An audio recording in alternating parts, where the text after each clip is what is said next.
Everybody, just to let you know, just for transparency, okay, this microphone will be on during the contest. It might pick you up if so try not to insult the kids, that kind of thing. You know what I mean? Yeah. It'll just, they'll be trying to get the kids sound, but it'll pick you guys up too. Okay?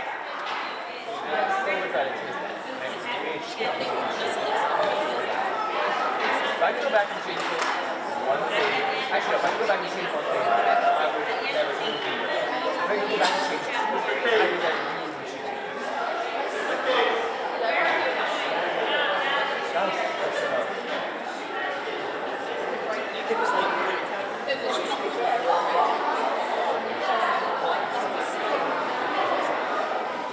Spring show is almost always a crowd. Last year was the only time, because that was a Broadway event, so it was like summer music, summer scenes. But we got to choose everything for that, and we chose songs, but like we could have done like a monologue or a scene if we wanted to. Like Christian and like Quiet Criddle did a scene from Sunday. Harry and Ryan did some Shakespeare play.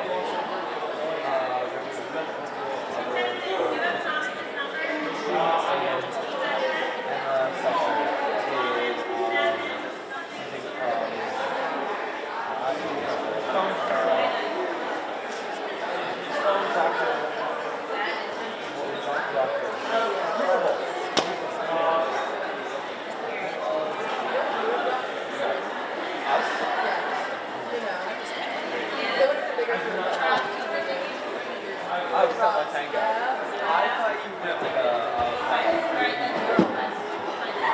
I'm almost certain that for sure the movie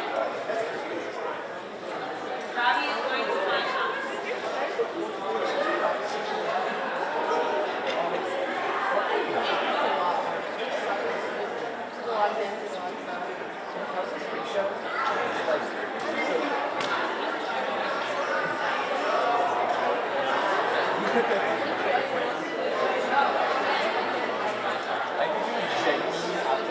I should get into a physical fight with LMU. I know you can. Yeah, you could definitely be fighting against a line. I could definitely see yourself like going really straight for your hair.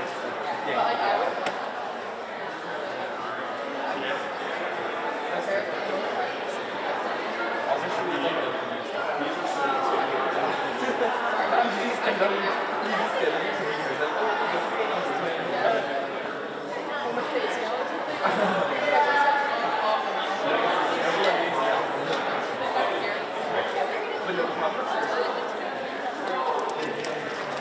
Why is he sitting us to So we sit here, so you'll sit next to me.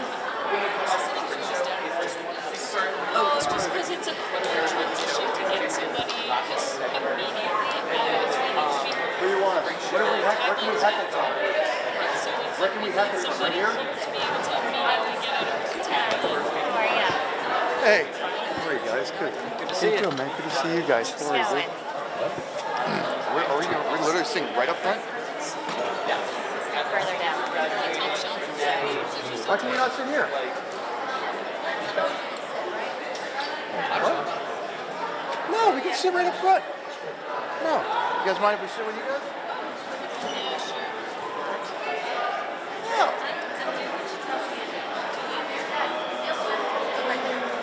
What?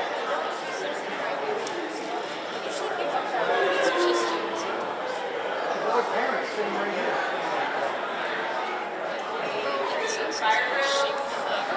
Are you guys film students? Yeah, we just have these 3 seats reserved. Other than that, I think the other group should. Are there other film students coming? Every time there will only be 2 seats. So you can sit there. Thank you. up here? They I watched yours on.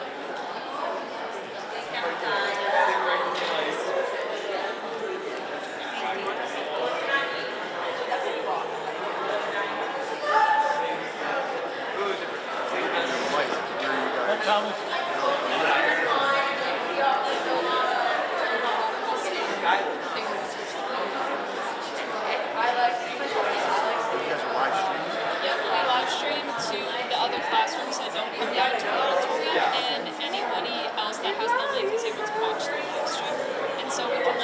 video after if you want to like send that to other people. Yeah. You guys are all aspiring future broadcast journalism. Not me, but I've been doing it for 3 years. I just like the class. So it's always so Because I think So this is mine. This is you. that's what you're gonna make your film. Yeah. You like comms, where you're going, you know? UCLA. That's obviously a good. I toured UCLA. I toured a bunch of colleges. Are you senior? No. So I got most of my training done here, but aiming for more. But if not, I'm trying to just expand my. Yeah. Maybe somewhere from New York. It's never. Maybe. Yeah. I will see.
No, I practically.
have like Sunday mass. They do have these things, but you're not obligated to go to it. It's like You're just not- opportunities for us. Yes, that's right.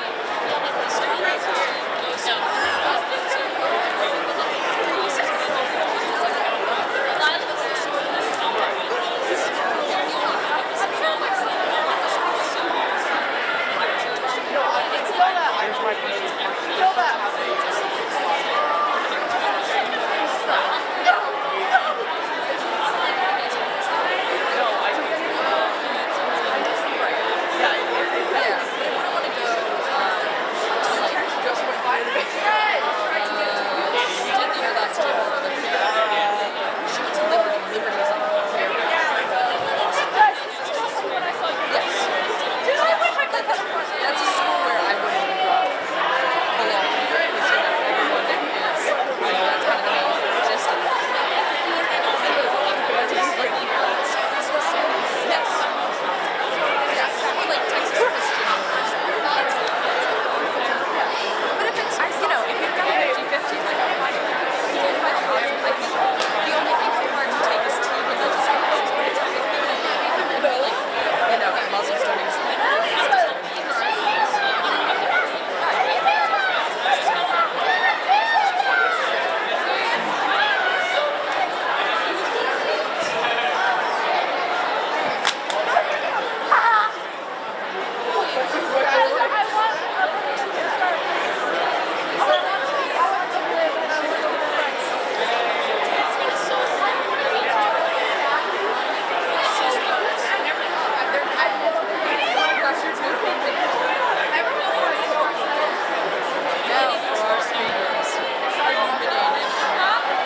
Illuminated man. Epileptic aliens.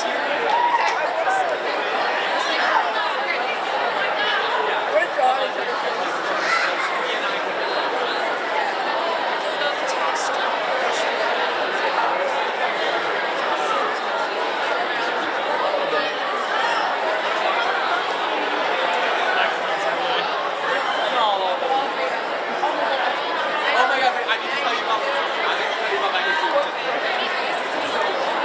Oh, okay.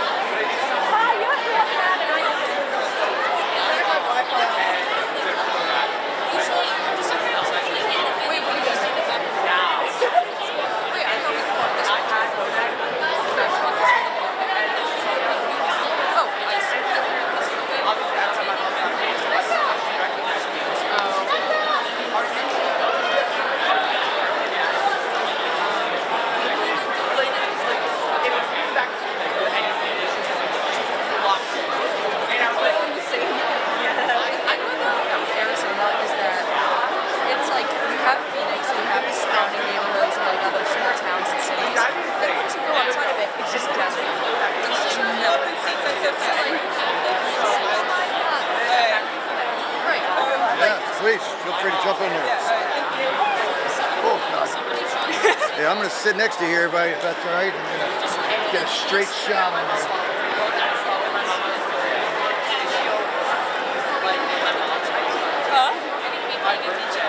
No. We will be locked. We'll be locked. I'm gonna fart really loud. Here's the main campus. It's a huge school. I think it's like the number one like public school.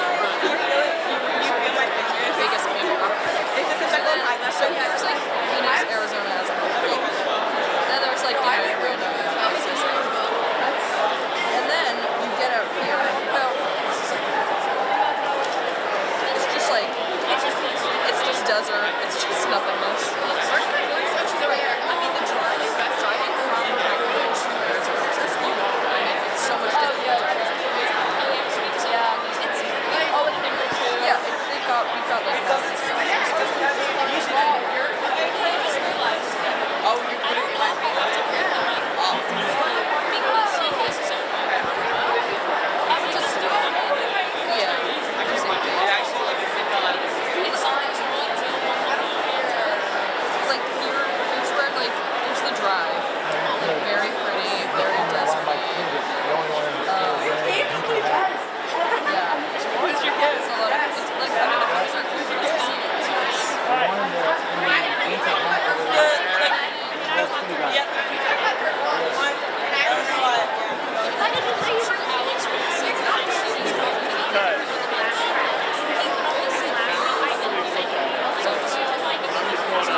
And just to let you all know, this is a hot mic here. Yes. Okay? It goes out to the stream. Don't say anything bad about me. Yeah, other people is fine. It's the best, yeah. Charlotte and Raylan are so cool over there with their microphones. Wow, look how cool they look over there. Raylan, you missed a really interesting history class today. It was so interesting. We were talking about gerrymandering and like shitting on like school. I can't believe I missed it. It's not entertaining. Yeah. I'm done.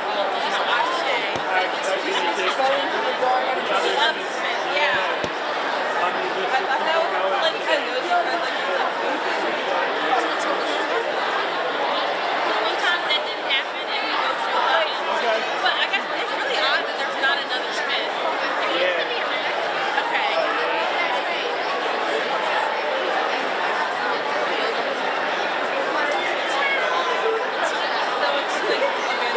Donald Trump is going to hear this.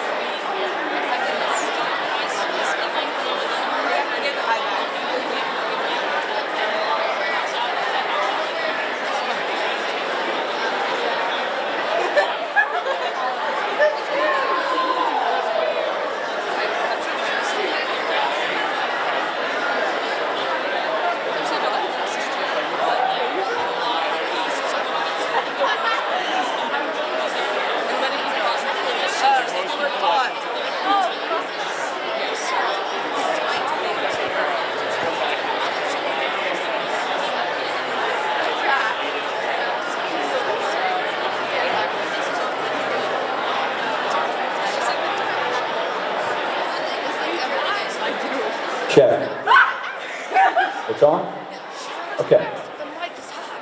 It scared me.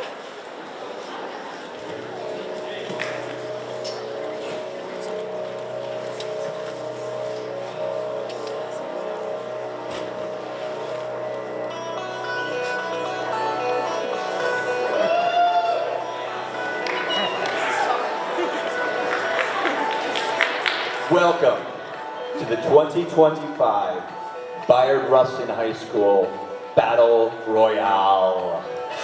Woo! The students face off against each other in feats of strength and courage, like jousting, hurling, and the ring of fire.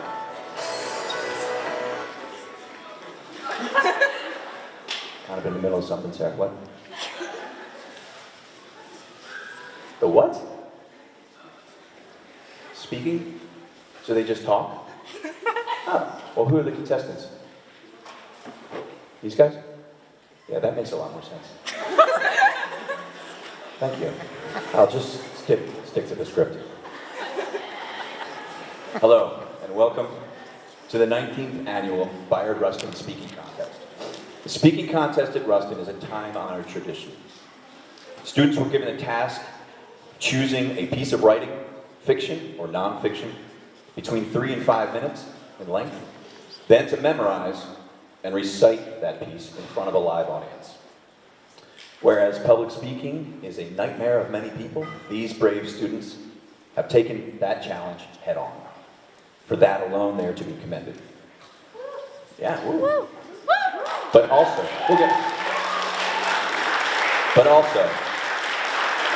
also today's event is a competition.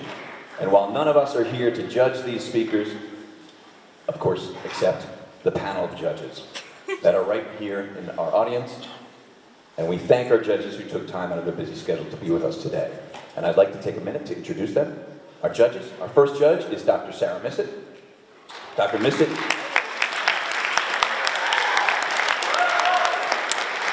serves as the Director of Elementary Education for Westchester Area School District, where she's dedicated the past 29 years to supporting students and staff. Throughout her career, she has held roles as an elementary school teacher, principal, and now member of the Superintendent's Cabinet. A longtime resident of Westchester, Sarah is also the proud mother of one son. Our next judge is Dr. Jason Sherlock. Dr. Sherlock is the principal of Henderson High School, a role he has held since 2013. A dedicated educational leader with nearly 2 decades of service in the Westchester Area School District, he's widely recognized for his student-centered philosophy, collaborative approach, and commitment to creating meaningful learning experiences for all students. Before joining Henderson, Dr. Sherlock served as an assistant principal right here at Rustin from 2007 to 2013. Seems like yesterday, doesn't it, Dr. Sherlock? During that time, he played a pivotal role in establishing the school's culture and systems, serving as the grade level principal for Rustin's first graduating class in 2008. Our next judge is Miss Cara Bailey. Miss Bailey is the supervisor of English Language Arts for grades 6 through 12 and supervisor of the cyber program. Miss Bailey previously taught English for 14 years, including spending her last few years as an 8th grade English teacher at Pierce Middle School. She has a passion for public speaking and is looking forward to judging today's competition. Our next judge is Dr. Sarah Graham.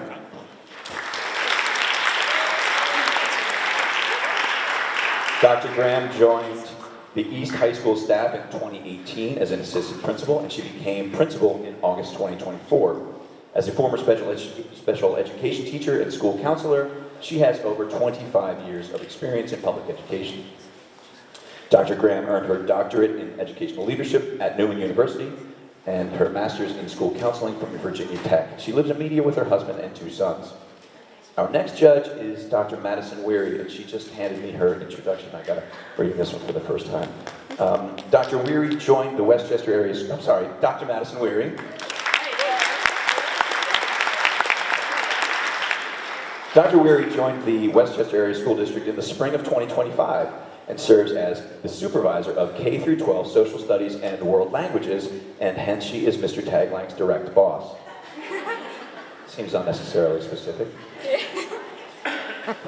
Her career includes teaching middle school social studies, working as a reading specialist, coordinating MTSS programming, and leading district-wide curriculum and literacy initiatives. Dr. Weary earned her bachelor's degree in secondary education from Kutztown University and went on to complete both her master's and doctorate degrees in literacy and curriculum and instruction at Westchester University, where she also teaches undergraduate and graduate courses. A Hershey native, she enjoys reading, gardening, hiking, and spending time with her 2 rescue dogs, Miles and Louie. Our final judge is Dr. Stephen Brown. Dr. Brown is an average husband to his amazing wife, Chris, and he has 2 fantastic daughters who take after their mother.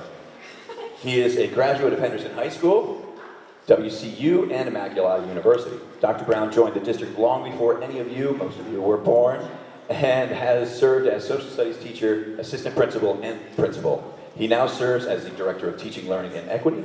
He loves long walks with his wife and chocolate-covered peppermint JoJo's from Trader Joe's. Again, thank you to all the judges who are here today. And now, I would like to welcome our contestants onto the stage. Please hold your applause. Please hold your applause until I've said all of their names. Please welcome, we're going to welcome to the stage Zoe Case, Ben Campbell. Please hold your applause. Jamie Kleck, Maddie Lipke, Robbie Kent, Matilda Sen, Lily Herzer, and Thomas Johnson. Now, please, a round of applause.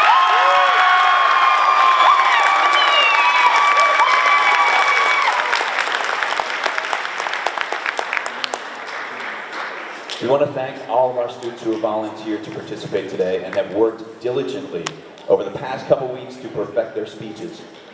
I've seen some of them practicing in the hallway. So let's get started. Our only expectation of you, the audience, today is complete silence. Keep in mind, this is the only microphone that is being used for the day. They do not have microphones, so it is imperative that the audience is absolutely silent. Okay, for our first speaker.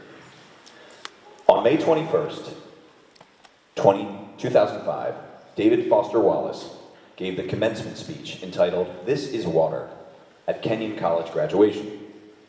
In a world where days all start to blend together, David Foster Wallace explores the importance of conscious awareness and choosing compassion in the mundane routines of life. Zoe Case, a junior, is here to share Wallace's ideas.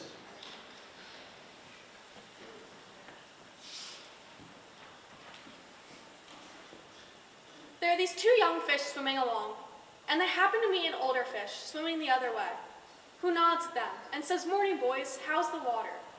And the two young fish swim on for a bit, and then eventually, one of them looks over at the other and goes, "What the hell is water?"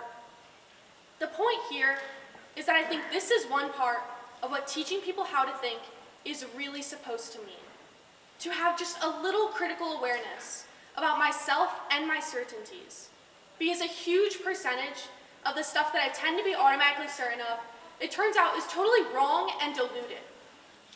Here's just one example of the total wrongness of something I tend to be automatically certain of. Everything in my own immediate experience supports my deep belief that I am the absolute center of the universe. The realest, most vivid, and important person in all of existence.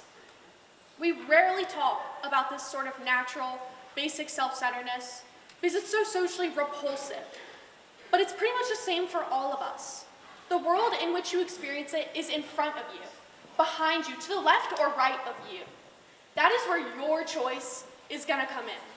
Because the traffic jams and crowded aisles and long checkout lines give me time to think.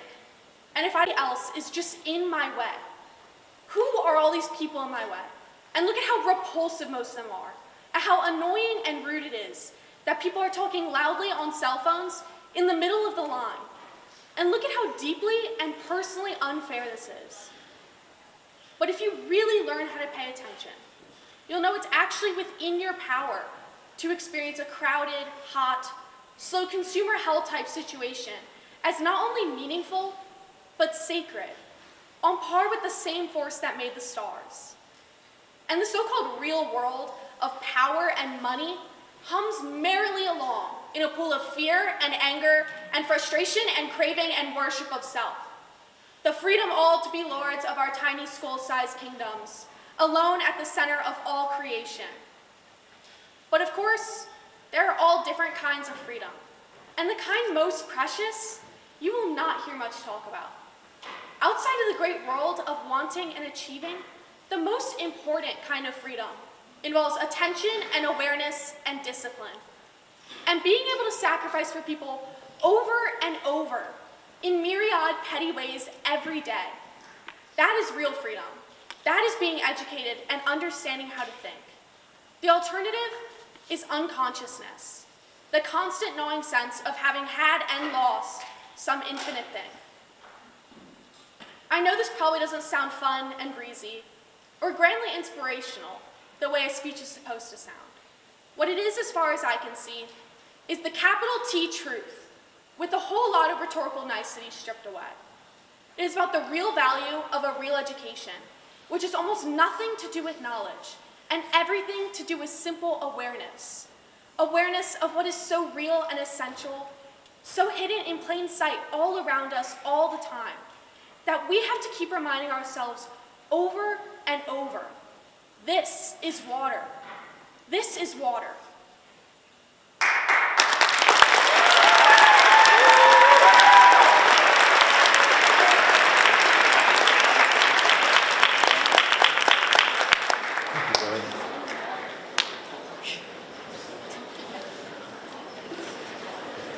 On December 12, 1787, the Commonwealth of Pennsylvania became a state, the second state, when it ratified the Constitution of the United States.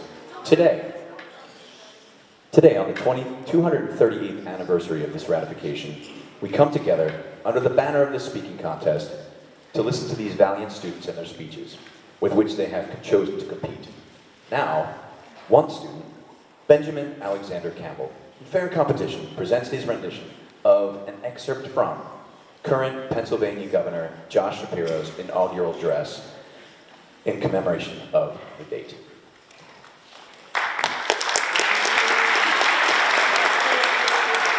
Pennsylvania, a place where Penn invited all to come, to live, and to worship in peace and security.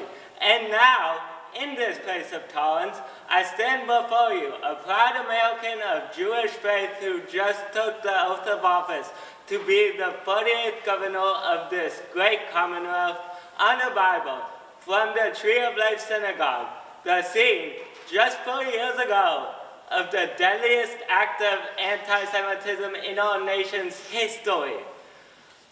Pennsylvanians can indeed find light among the darkness and drown out the voices of hatred and bigotry.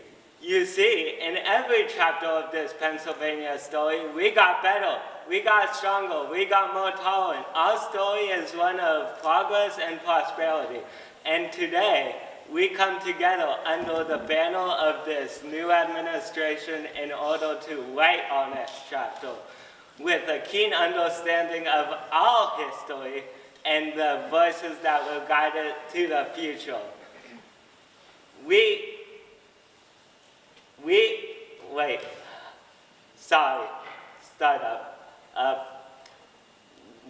all have a responsibility, and that is to build on Penn's promise. My own faith teaches me that no one is required to complete a task, but neither are they to refrain from it. In this capital and throughout our Commonwealth, we all have unique responsibility to maintain the hard and necessary work required to strengthen our democracy that was born here 246 years ago. We all can make contributions, and in many ways we've shown that when it matters the most. Pennsylvanians step up and do their part. We rallied like Gen Z, who continue to make progress on things like climate change and gun violence and reproductive rights. Like the two women in Montgomery County who went up to a county courthouse and asked for a mayor's license before it was legal and started a movement. Like those who marched with Dr. King during the civil rights movement and implied a demand for righteous change. Like the Pennsylvania service member who brought with him one of the other Bibles that I was sworn in on while he fought to save the world from fascism and the Nazis during World War II, in the process earning himself a Purple Heart. They stepped up the Pennsylvania way. We are all stewards of our democracy, and I am mindful that today, as we celebrate this peaceful transition of power, we show once again that our democracy endures and the collective work to strengthen it continues. This is now more important than ever because in the past several years we have been shown the fragility of our democracy, how we need to keep working at it, how we need to fight to protect it. Thank you.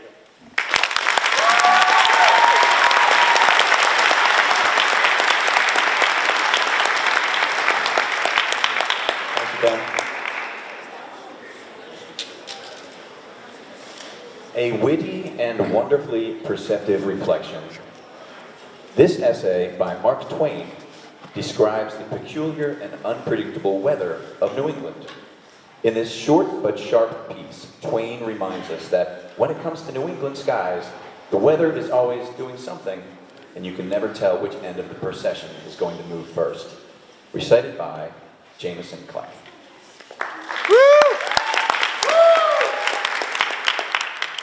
You make up your mind that the earthquake is due.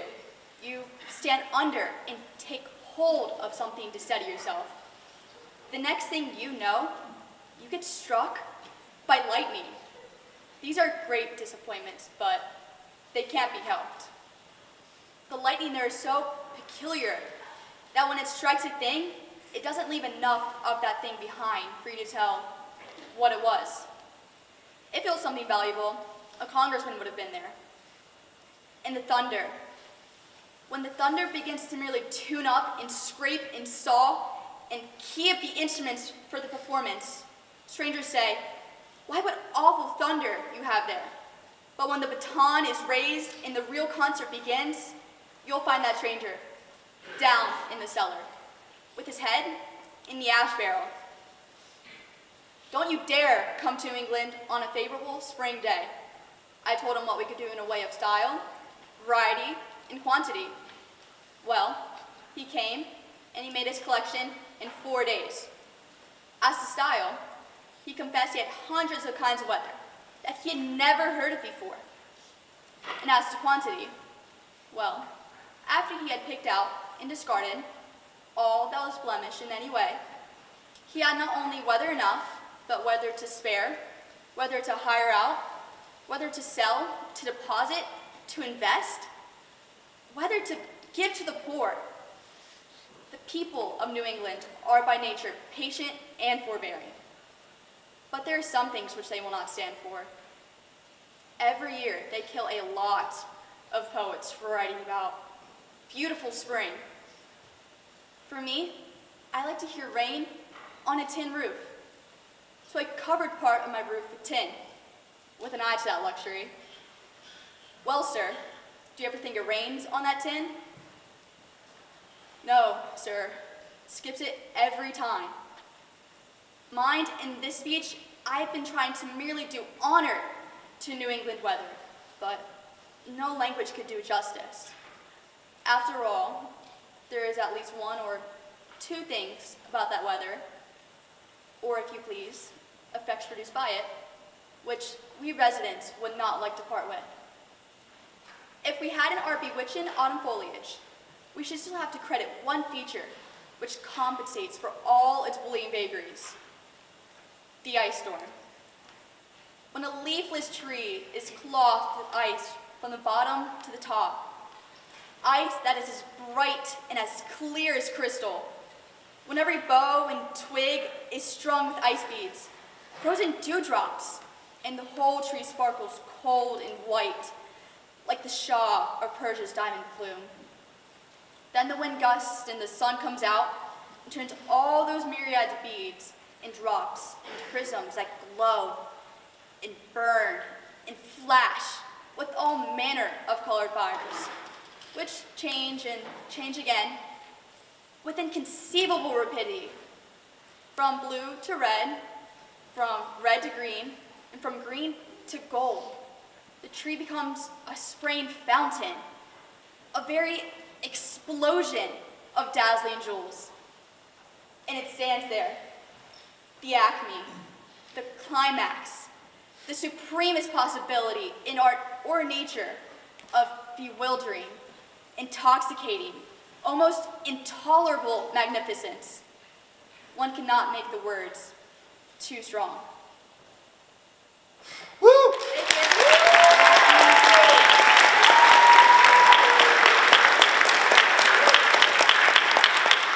Thank you, Jameson.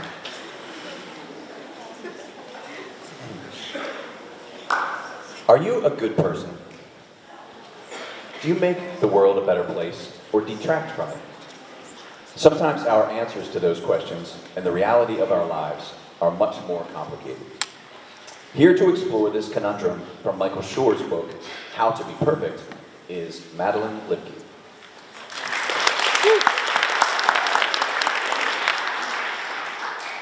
Today, you decide to be a good person.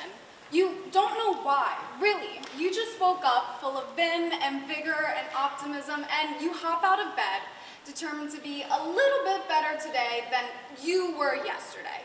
This shouldn't be that hard, right? You just need to make some small changes in the way you live. You walk outside, see a plastic cup on the street, pick it up, and throw it away. That feels good. Yesterday, you might have ignored that cup and kept on walking. But not today, baby. Today, you're better.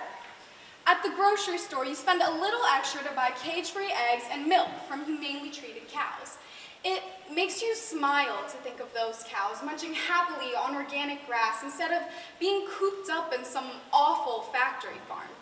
Now, the cows are even happier because they're not dead. You take a jog around the neighborhood, help an elderly lady across the street, watch a documentary, check the news, and go to sleep. What a great day. But then, as you lie in bed, something's nagging at you. How much goodness did you actually achieve? Unfortunately, there's some bad news. That plastic cup you tossed, it's eventually going to flow into the Pacific. Those veggie patties were shipped from someplace very far away, rendering their carbon footprint massive, and oh, those cows you pictured are in fact cooped up in some awful factory farm because the legal definitions of organic and grass-fed are embarrassingly loose thanks to shady legislation written by agribusiness lobbyists. The cows aren't happy. They're sad. They're sad cows. Before we get started, I have one more piece of news. The very act of engaging with these ideas and asking these questions means we've already taken a crucial step. We've simply decided to care about whether what we do is good or bad, which means we've decided to try and be better. This alone is a big deal. A quick glance around will reveal a ton of people who clearly don't care about ethics, so they're not really trying. Part of me doesn't entirely blame them because trying to be a decent moral agent in this universe, which is a fancy way of saying trying to do the right thing, means we're bound to fail. Constantly, we'll make a decision we think is right and good, only to find out it was wrong and bad, and boy, are we in trouble. We will hurt the environment, accidentally hurt our friends' feelings, help an evil Nazi across the street. We will fail again and again and again and again. On this test, which we take daily, failure is guaranteed. In fact, even getting like a C+ often seems hopelessly out of reach. All of which can make caring about what we do seem pointless. But that failure means more and has more potential value if we do care. Because if we care about doing the right thing, we will also want to figure out as to why we failed, which will give us a better chance at succeeding in the future. Failure hurts and it's embarrassing, but it's also how we learn stuff. It's called trial and error, not one perfect trial, we nail it, and then we're done.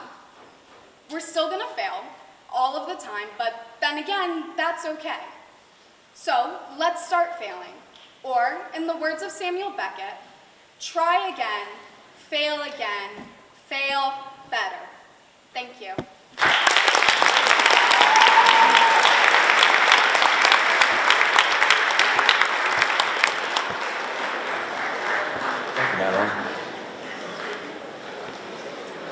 Okay. People die, but how we care for them doesn't. Though all good things, including people, come to an end, the memories we share can guide and nourish us in dark times. Ernie Pyle demonstrates this as he documents the death of a beloved World War II captain in a speech recited by Robbie Kent.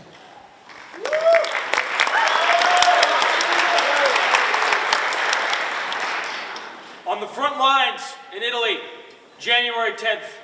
In this war, I have known a lot of officers who were loved and respected by the soldiers under them. But never have I crossed the trail of any man as beloved as Captain Henry T. Waskow of Belton, Texas. After my own father, he comes next, a sergeant told me. He always looked after us, a soldier said. He'd go to bat for us anytime. I've never known him to do anything unkind, another one said. I was at the foot of the mule trail the night they brought Captain Waskow down. The moon was nearly full, and you could see far up the trail, and even partway across the valley. Soldiers made shadows as they walked. Dead men had been coming down the mountain all evening, lashed onto the backs of mules. They came lying, belly down, across the wooden pack saddle, their heads hanging off the left side of the mule, their stiffened legs sticking awkwardly out the other side, bobbing up and down as the mule walked. I don't know who that first one was. You feel small in the presence of dead men, and you don't ask silly questions. We left him there beside the road, that first one, and we all went inside the cowshed to sit on water cans or lay in the straw, waiting for the next batch of mules. Then a soldier came into the cowshed and said there were some more bodies outside. We went out into the road. 4 mules stood there in the moonlight, in the road, where the trail came down off the mountain. The men who led them stood there, waiting. "This was Captain Laskow," one of them said quickly. 2 men unlashed his body off the mule and lifted it up and laid it in the shadow beside the stone wall. You don't cover up dead men in the combat zones. They just lie there in the shadows until somebody else comes after them. The uncertain mules moved off to their olive groves. The men in the road seemed unlikely to leave. They stood around, and gradually I could sense them moving, one by one, close to Captain Waskow's body. Not so much to look, I think, as to say something in finality to him, and to themselves. I stood close by, and I could hear. One soldier came and looked down, and he said out loud, "God damn it!" And that's all he said. And then he walked away. Another one came, and he said, "God damn it, all to hell anyway." He looked down for a few last moments, and then he turned and walked and left. Then another man came. I think he was an officer.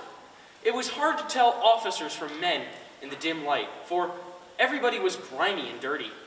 He looked down into the dead captain's face, and he spoke directly to him, as though he were alive. "I'm sorry, old man." Then a soldier came and stood beside the officer and bent down, and he too spoke to his dead captain, not in a whisper, but awfully tenderly.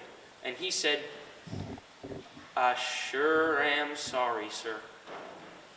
Then the first man knelt down, and he reached down and took the captain's hand, and he sat there for a full 5 minutes, holding the dead hand in his own and staring intently into the dead face.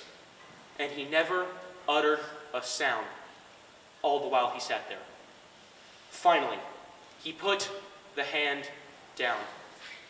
He reached up and gently straightened the captain's shirt collar, and then he sort of rearranged the tattered edges of his uniform around the wound.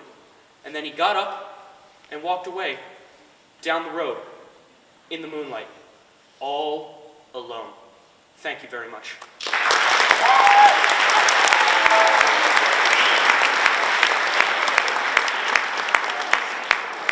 Robbie.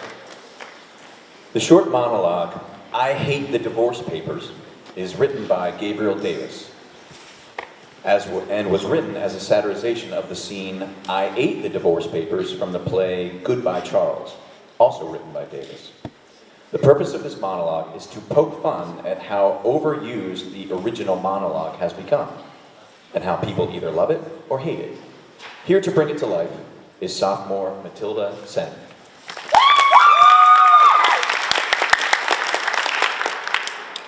I hate the divorce papers. Get that ketchup away from me. As, I don't know, flag down the waiter or something. As a little girl, I used to love ketchup. But now, I can't even look at it without thinking of that monologue. You know that monologue, "I ate the divorce papers"? The one that practically haunts every theater kid's life. Some guy posted it to the internet, and now no matter what monologue you're searching for, that's the first one you'll find. You could Google "to be or not to be," and the first result will be to eat the divorce papers or not to eat the divorce papers. Not. Please not.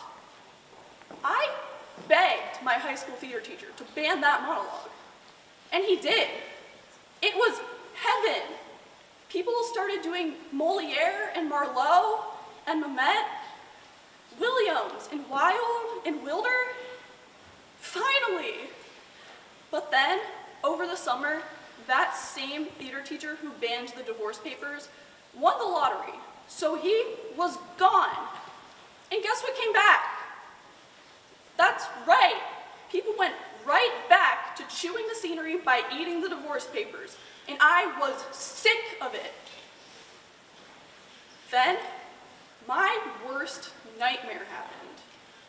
So my boyfriend's like, I'm gonna audition for Juilliard with I Ate the Divorce Papers.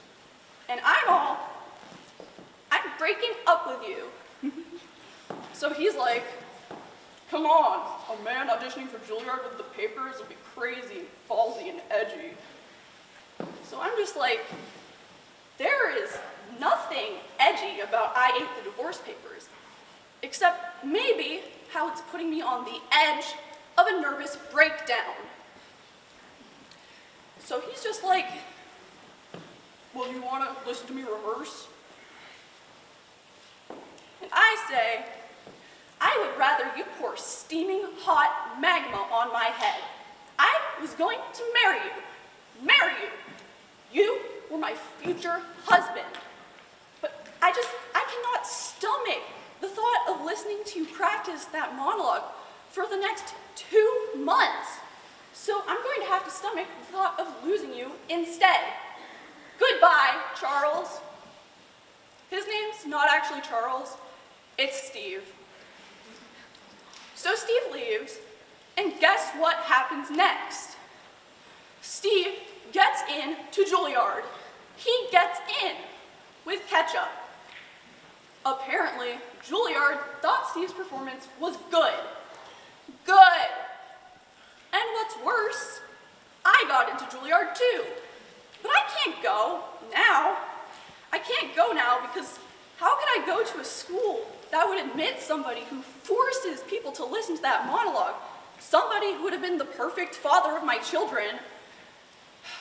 I mean, that monologue has practically taken everything from me. The man of my dreams, the school of my dreams, and it's practically ruined the career of my dreams for me. Forever. Maybe I'll go into banking. Bankers do not know that monologue. Thank God. That's how I'll escape it. I'll become a banker. Because I hate the divorce papers. I hate them more than I love my dreams. Waiter, will you please take this ketchup away?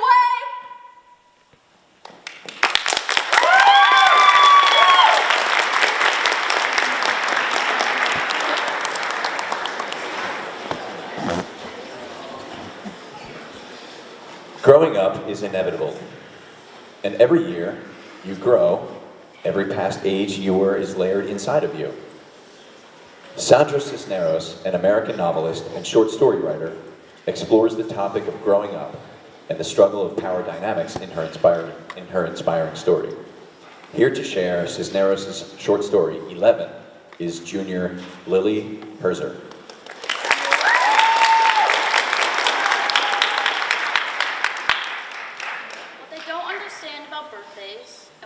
Tell you is that when you're 11, you're also 10 and 9 and 8 and 7 and 6 and 5 and 4 and 3 and 2 and 1.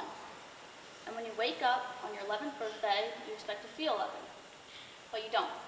You still feel like you're 10. And you are, underneath the years that make you 11. Like some days, you might say something stupid, and that's the part of you that's still 10. And one day, when you're all grown up, you'll need to cry as if you're 3.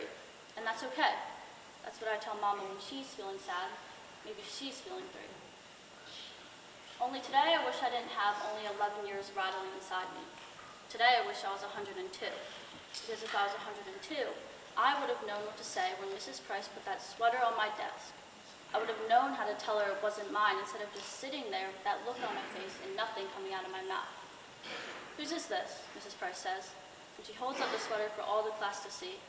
Not mine, says everybody. It has to belong to somebody, Mrs. Price keeps saying. Only no one can remember. It was an ugly sweater with red plastic buttons and a collar and sleeves all stretched out. It was maybe 1,000 years old, and even if it belonged to me, I wouldn't say so. Maybe because she doesn't like me, Sylvia Saldivar says, I think it belongs to Rachel. Mrs. Price believes her and puts the sweater right on my desk, but when I open my mouth, nothing comes out. That's not mine, I finally say in a little voice that was maybe me when I was 4. Of course it's yours, Mrs. Price says. I remember you wearing it once. Because she's older, and the teacher, she's right, and I'm not. I don't know why, but all of a sudden I was feeling sick inside. Like the part of me that's 3 wanted to come right out of my eyes. I tried to remember today I'm 11. 11. Mama is making a cake for me tonight, and when Papa comes home, everybody will sing, Happy birthday to you. In my head, I'm thinking how long till lunchtime? How long till I can throw that stupid sweater over the schoolyard fence, or even leave it hanging on a parking meter?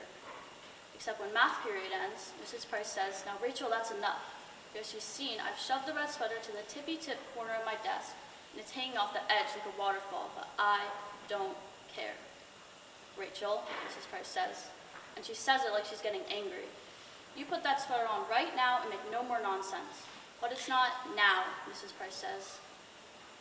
I put one arm through one sleeve of the sweater and then the other arm through the other sleeve. And the sweater hurts me, all itchy and full of germs that aren't even mine.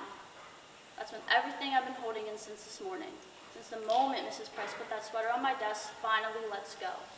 I'm 11 today, and it's my birthday, and I'm crying like I'm 3 in front of everybody. But the worst part is, right before the bell rings for lunch, Phyllis Lopez says she remembers the red sweater was hers. I take it off right away and give it to her. I'm 11 today. I'm 11, 10, 9, 8, 7, 6, 5, 4, 3, 2, and 1. But I wish I was 102. I wish I was anything but 11, because I want today to be far away already.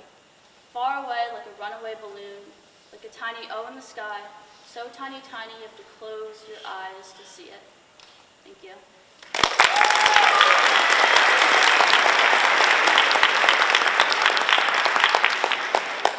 Thank you, Lily. I want to commend you guys for being a great audience. It's been super quiet, so thank you for that. Okay, our final speech.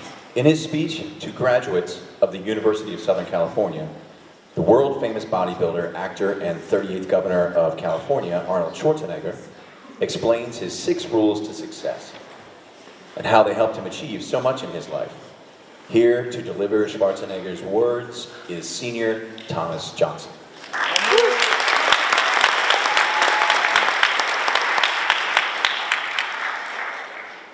People ask me all the time, what is the secret to success?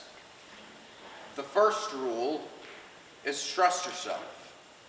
But what that means is that you have to dig deep down and ask yourself, who do you want to be? Not what, but who. I'm talking not about what your parents or your teachers want you to be, but you. I'm talking about figuring out for yourself what makes you happy, no matter how and what anyone else may think. So rule number 1, of course, is trust yourself. Rule number 2 is break the rules. We have so many rules in life about everything. I say break the rules. Not the law, but break the rules. It's impossible to be a maverick or a true original if you're too afraid to break the rules. You have to think outside the box. That's what I believe. After all, what's the point of being on this earth if all you want to do is be liked by everybody and stay out of trouble? The only way that I ever got any place was by breaking some of the rules. And that brings me to rule number 3, which is don't be afraid to fail. In anything I've ever attempted, I've always been willing to fail. You can't be paralyzed by fear of failure, or you'll never push yourself. You keep pushing because you believe in yourself and in your vision, and you know it's the right thing to do, and success will come. So don't be afraid to fail. That brings me to rule number 4, which is don't listen to the naysayers. I mean, how many times have you heard, you can't do this, you can't do that, it's never been done before? I love it when people tell me no one has ever done this before, because that means when I do it, then I am the first one that has done it. So pay no attention to the people who say that it can't be done. I always listen to myself and say, yes, you can. And that brings me to rule number 5, which is the most important rule of all. Work your butt off. Now, I've always believed in leaving no stone unturned, and that's what makes you a champion. And that's the way it is with everything. No pain, no gain. And let me tell you, it's important to have fun in life, of course, but just remember that while you're out there partying and horsing around, someone out there at the same time is working hard. Someone is getting smarter and someone is winning. Just remember that. But if you want to win, then there's absolutely no way around hard work. None of my rules, by the way, of success will work unless you do. I've always figured out that there are 24 hours in a day. You sleep 6 hours, you have 24 hours left. Now, I know there's some of you here who might say, well, I sleep 8 hours or 9 hours. Well, just sleep faster than I'd recommend. But just remember, you can't climb the ladder of success with your hands in your pockets. And that brings me to rule number 6, which is a very important rule. It's about giving back. Whatever path that you may take in your lives, you must always find time to give something back. Something back to your community, to your state, or to your country. And let me tell you, reaching out and helping people will bring you more satisfaction than anything else you have ever done. Thank you.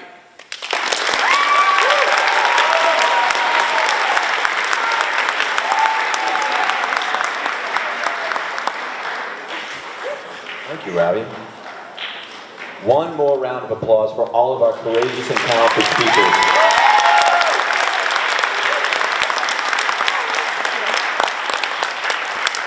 Okay, now it's time for the difficult work. So judges, I'm going to dismiss you to do your difficult deliberations, and speakers, I'm going to dismiss you guys to your seats to await, because you do not want to be on stage for what's about to happen. So thank you guys again. One more round of applause for the speakers as they take their seats.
Okay, everybody.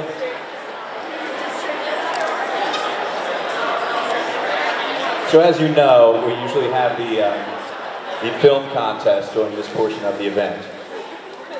But because because we're having it this early in the year, the films were not produced, and we have a new kind of entertainment spectacle for you. And that was the Best Buddies Pieing of a Teacher contest. So we are going to bring out a select group of teachers here, and I'm going to introduce them, tell you what I know about them, and then also I gave them a survey that they had to fill out, with things like what's your favorite food and things like that. So we're going to get to know our teachers a little bit right now. So let's bring out all 8 of the teachers and the pies. Come on out, teachers.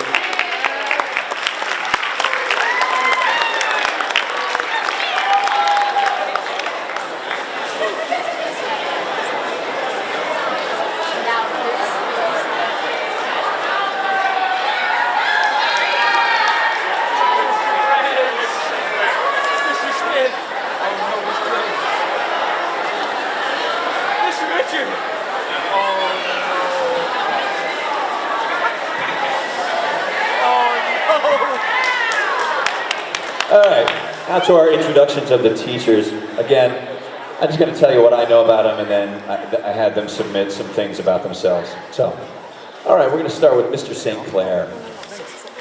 Mr. St. Clair,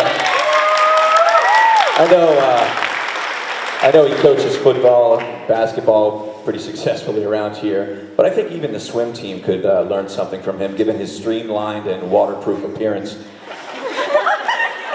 A legend here at Rustin. He's been here since the school opened, actually since before the school opened. In 2005, Mr. St. Clair just stood out in a cornfield right around here and he started chanting, "We are! We are!" And the sad spectacle of no one responding to him made the whole community just gather together, and we took up a collection and literally built this school around him. So we have Mr. St. Clair to thank for that. So his survey responses, I asked him a few questions. He said, so Mr. St. Clair's favorite food is, he just wrote down raw. I don't know what that means. And his perfect day would be, quote, kicking butt and taking names. That would be his perfect day. So give it up for Mr. St. Clair, being a good sport.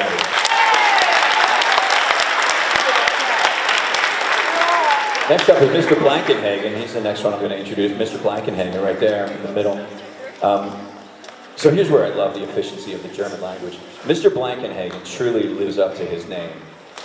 Because in German, Blankenhagen means giant bear in flannel riding an e-bike on Shiloh Road in the dark. And then again, I gave him a survey and he wrote back, oh, here it is. Mr. Blankenhagen's most embarrassing moment was, and I'll just quote this, I'm reading it for the first time. His most embarrassing moment was, "Never. I don't feel embarrassment or pain. Squeeze my hand as hard as you can. I don't want to do that. Just do it. Okay, here goes. See? Nothing. I can't feel a thing." Did you use speech to text for this? Or is that Mr. Frechette? Is he the other voice? Anyway, Mr. Blankenhagen, everybody.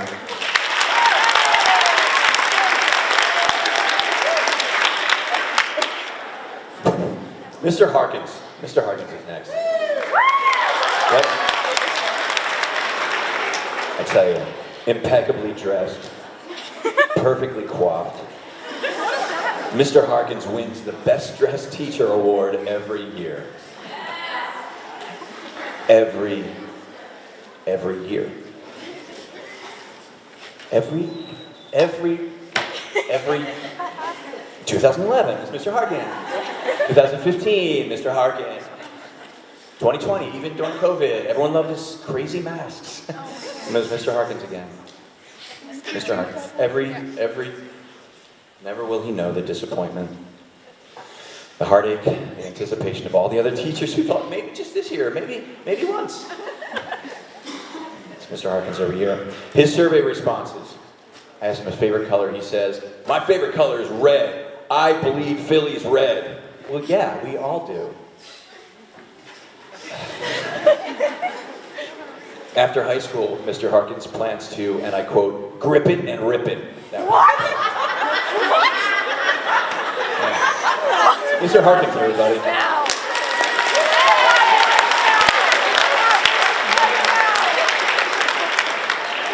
Mr. D'Urbano. D'Urbano. D'Urbano. In Italian, it means the urban one. But taking a look at him, I'd say rural. More rural.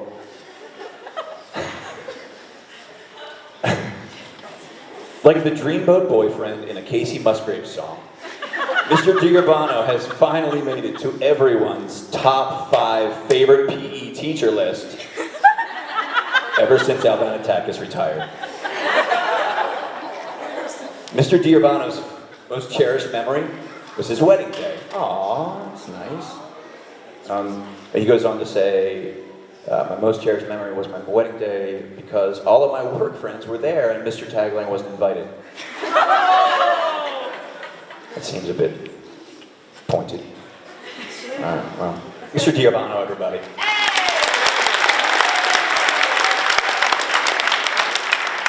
Mr. Breslin. There he is. Give it up for Mr. Breslin. Mr. Breslin teaches the capstone classes here at Rustin. He admitted to me that the first few months of teaching the curriculum, it was a little unclear to him. He thought that they were just supposed to read stories about caps and stones. So he spent an entire month on the book Caps for Sale. Remember Caps for Sale? An entire month on that. And then he spent another month on the autobiographies of both Sharon and Oliver Stone. So the capstone program took a turn. I thought those were funny jokes. I don't know if they... Maybe Sharon Stone and Oliver Stone are dated. Eventually he got the hang of it, and now he's gone on to teach students who have become Nobel laureates and popes. So congratulations to that, Mr. Breslin. Mr. Breslin's favorite type of cookie is chocolate chip. Oh, that's nice. Well, that's a nice normal answer compared to everyone else. So that's a great answer. His dream job is German teacher, because clearly anyone can do it. Oh, come on. Thank you, Mr. Breslin. Thank you. Mr. Breslin, everybody.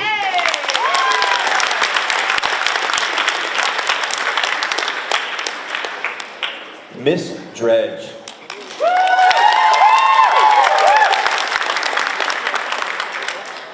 Miss Dredge. She provides amazing comfort food for the staff here at Rustin, like cookies, pies, and for a select secret list of her very special friends on the staff, she makes sure to keep some of the food hidden from the masses of teachers who, upon receiving an email that there is food, race down to her room and take everything, even though some teachers are not able to get down there quickly enough. So I would like to say in public, in order to get on that list, that I think Miss Dredge is beautiful, inside and out. She's a wonderful teacher. She's a loving parent. She's deserving of the Waymaker Award because all of the ways that she makes delicious food for all of us. See what I did there?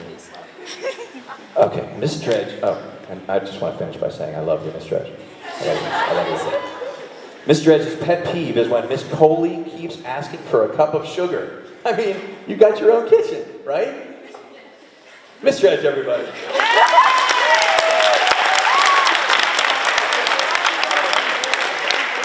All right, Mr. Richard, where is he? There he is. All right, Mr. Richard. Woo! Yeah, give it up for Mr. Richard.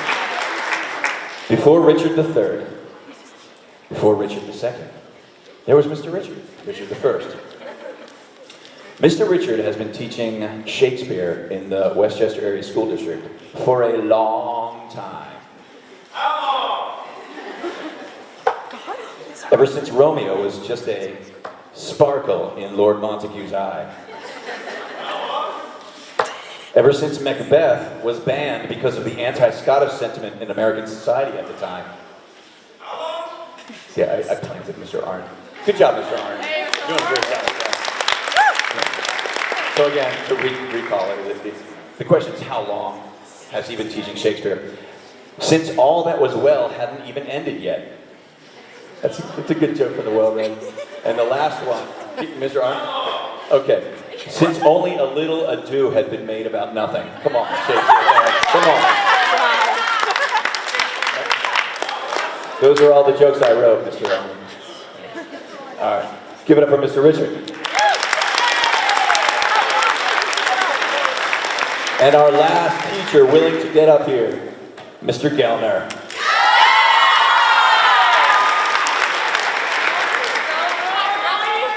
A teacher through and through, Mr. Gellner truly touches the future.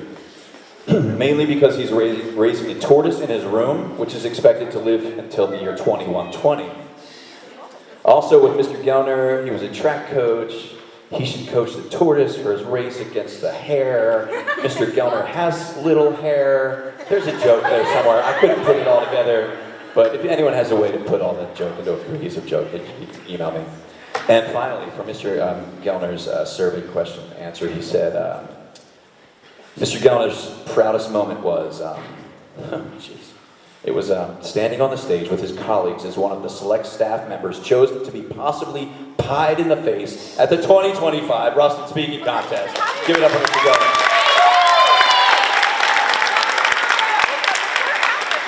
All right, now, there are results, and we could only choose one of you, although we would love to pie every one of you guys in the face right now. We could only choose one, and what you guys did, if you didn't notice it, there were jars that you had to put money.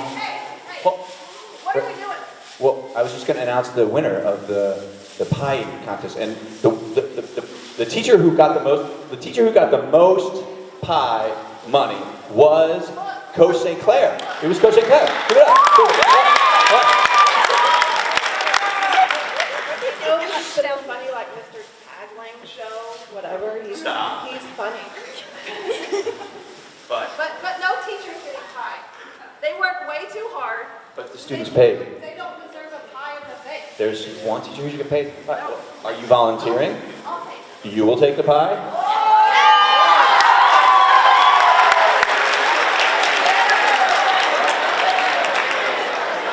Drew, grab a pie. Today you get to pie the principal in the face.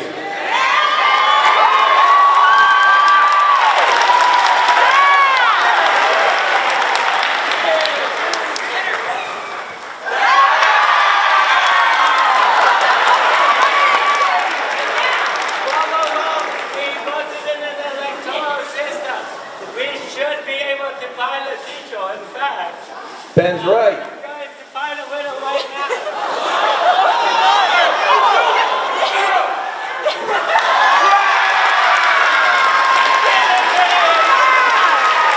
Yeah, Ben.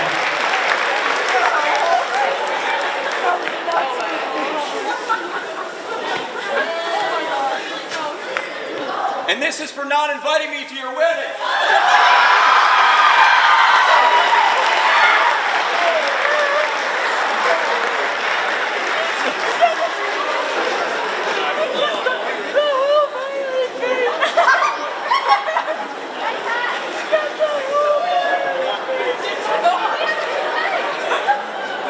Mr. Sinclair, you have the Elvis haircut. Okay, we're going to clean up for a couple minutes and then we're going to announce our winners.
Okay.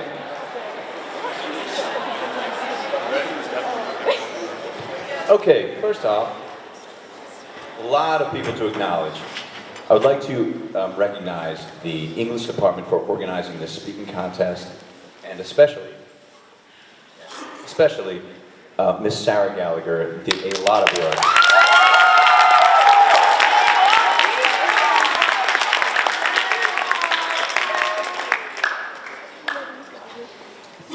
The best buddies, led by Miss Hammond, I believe, and Miss McVeigh.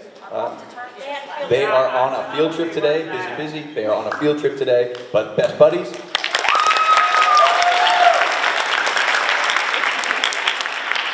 Mr. Deal for organizing the broadcasting of the contest in the school. With the help of video production students, Braylon Sylvester, Laura Calabria, Charlotte Heller, Boa Colley, Alex Talanka. Thank you for that. Also, I'd like to thank Mr. Shormount, Mr. Byerly, yep, both of them, as well as Christian Heller, Adam Naserko, and Ava Seltzer for their technical support.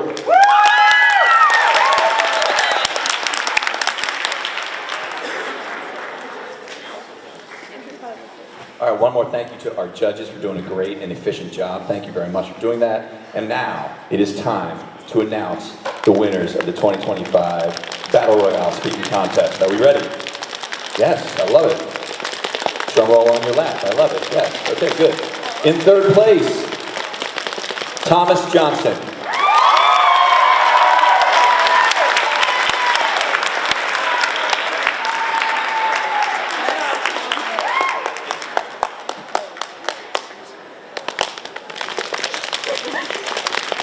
In second place, Maddie Lipke.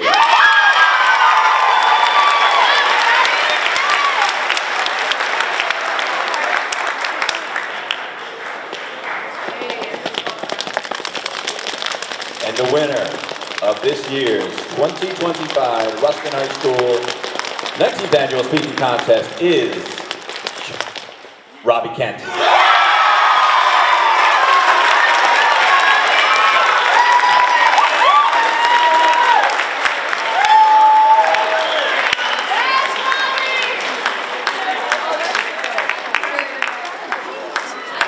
All right, that's it. So thank you all for coming. You guys seriously were a fantastic audience. Just let me give you some directions. Now listen, you're going to go back to third period and gather your stuff, and then go to fourth period. If you have no lunch on your schedule, then you can go grab lunch and take it to your fourth period class, okay? Is that all correct? Please wait for 1 second to be dismissed. Hold on.